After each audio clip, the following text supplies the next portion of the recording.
انوار رمضان کے اس آخری سیگمنٹ ایک واقعہ میں سلیمان سایانی، آج چونکہ جیسا موضوع تھا اس مناسبت سے میں ایک واقعہ قوم بنی اسرائیل حضرت موسیٰ علیہ السلام کے قوم کا ایک واقعہ سنانا چاہوں گا۔ ایک مرتبہ قوم بنی اسرائیل بہت عرصے تک شکار رہی اس بات کا کہ برسات نہیں برسی، بارش نہیں ہوئی، فصلیں نہیں اگنے والی تھیں اور لوگ بہت پریشان تھے۔ لوگ حضرت موسیٰ کے پاس آئے اور حضرت موسیٰ علیہ السلام سے کہا کہ آپ نماز استسقاء پڑھ کر دعا مانگیں، اللہ تعالیٰ برسات برسائے تاکہ ہماری فصلیں ہری بھری ہو سکیں۔ حضرت موسیٰ علیہ السلام اپنی قوم کے ساتھ ایک میدان میں تشریف لائے اور نماز استسقاء ادا کی گئی، نماز کے بعد دعا مانگی گئی، لیکن بارش نہ ہوئی۔ حضرت موسیٰ اللہ سے ہم کلام ہوئے اور عرض کیے، اللہ برسات کیوں نہیں ہوئی؟ اللہ کی طرف سے جواب آیا، اے موسیٰ، آپ کی اس قوم میں اور اس مجمع میں جو لوگ یہاں موجود ہیں ان میں ایک ایسا نافرمان اور گناہگار ہے جو 40 سال سے ہماری نافرمانی کر رہا ہے، جو حکم ربی کو ماننے سے انکاری ہے، نافرمان ہے، گناہگار ہے۔ اس ایک شخص کے سبب ہم نے برسات روکی ہوئی ہے، بارش اس وجہ سے نہیں ہو رہی۔ حضرت موسیٰ نے کہا، کیا حکم ہے رب؟ کہا، اس شخص کو اس مجمع سے نکال دو، اس کے اس مجمع سے نکلتے ہی برسات ہو جائے گی۔ حضرت موسیٰ نے کہا، لاکھوں لوگوں کے مجمع میں میری آواز کیسے پہنچے گی اور وہ شخص کیسے جائے گا؟ کہا، تم بس یہ کہہ دو کہ ایک نافرمان ایسا ہے جو اللہ کا نافرمان اور گناہگار اور اس مجمع میں موجود ہے اور اس کے یہاں ہونے کی وجہ سے بارش کی دعا قبول نہیں ہو رہی، وہ شخص خود نکل جائے گا۔ حضرت موسیٰ نے اعلان کیا، ان کی آواز فرشتوں نے پورے مجمع تک پہنچائی اور اس سے پہلے کہ کوئی گناہگار وہاں سے اٹھ کر اس مجمع سے نکلتا، موسلادھار بارش شروع ہو گئی۔ موسیٰ نے کہا، اے اللہ، یہ کیا ماجرا ہے؟ میرے اس جو یہاں مجمع ہے اس مجمع سے کوئی گناہگار اٹھ کر نہیں گیا، پھر یہ بارش کیسے؟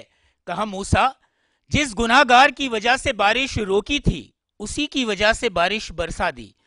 تم نے جب یہ اعلان کیا تو اس شخص نے اٹھتے ہوئے صرف اتنا کہا کہ اے اللہ، آج تک تیرا نافرمان رہا ہوں، گناہگار رہا ہوں، مجھے اس بھرے مجمع میں رسوا مت کرنا، میں تیری فرما برداری کرتا ہوں، اپنے ہر گناہ کی توبہ کرتا ہوں۔ بس ہم نے قبول کر لی، اور جس کی وجہ سے بارش رکی ہوئی تھی اسی کے اس جملوں کی وجہ سے بارش ہو گئی۔ حضرت موسیٰ علیہ السلام نے فرمایا، اے میرے رب، مجھے تو بتا دے میری قوم کا نافرمان اور گناہگار کون تھا؟ کہا، موسیٰ، 40 سال وہ نافرمان رہا اور ہم نے اسے رسوا نہیں کیا، اب تو وہ ہمارا فرما بردار ہو گیا ہے، ہم اس کو کیسے بے پردہ کریں؟ سبحان اللہ۔ دیکھیے آپ، اللہ تعالیٰ اپنے بندوں کے ساتھ کتنا رحمان و رحیم ہے، اللہ تعالیٰ کتنا کرم کرنے والا ہے۔ آج ہم لوگ اس حقیقت کو نہیں سمجھتے، ورنہ سچ بات تو یہ ہے، جزا دینے والا، سزا دینے والا، وہ سارے دکھوں کی دوا دینے والا، کوئی صدق دل سے معافی تو مانگے، وہ بخشش کے دریا بہا دینے والا۔ اگر ہم بھی یہی چاہتے ہیں کہ بخشش کے اس دریا کے پانی کے اور قطروں کے حقدار ہم بنیں، تو ہمیں حقوق اللہ اور حقوق العباد لازمی طور پر ادا کرنے ہوں گے، تاکہ وہ اعمال ہمارے لیے راہ نجات بنے، ہمارے لیے بہترین عملی نمونہ بنے۔ شکریہ۔ اپنے لیے تو سب چیزیں ہیں، زندگی کا مقصد اوروں کے کام آنا۔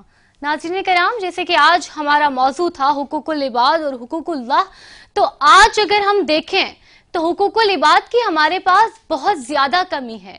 ایک کام وہی جو دوسروں کے ہم آتے ہیں، وہ اسی کا ہمیں جو ہے اجر دیا جائے گا، لیکن آج ہم اپنے ہی بھائی کی، اپنی ہی بہن کی کاٹ پر رہتے ہیں کہ کہیں وہ ہم سے آگے نہ چلا جائے، کہیں وہ ہمیں پیچھے نہ کر دے۔ ہم اسے سیدھی راہ نہیں دکھاتے، ہم اسے سچی بات نہیں بتاتے، ہم اسے کوئی ایسی جگہ کا راستہ نہیں دکھاتے کہ اس سے دیکھ کر وہ آگے چلا جائے۔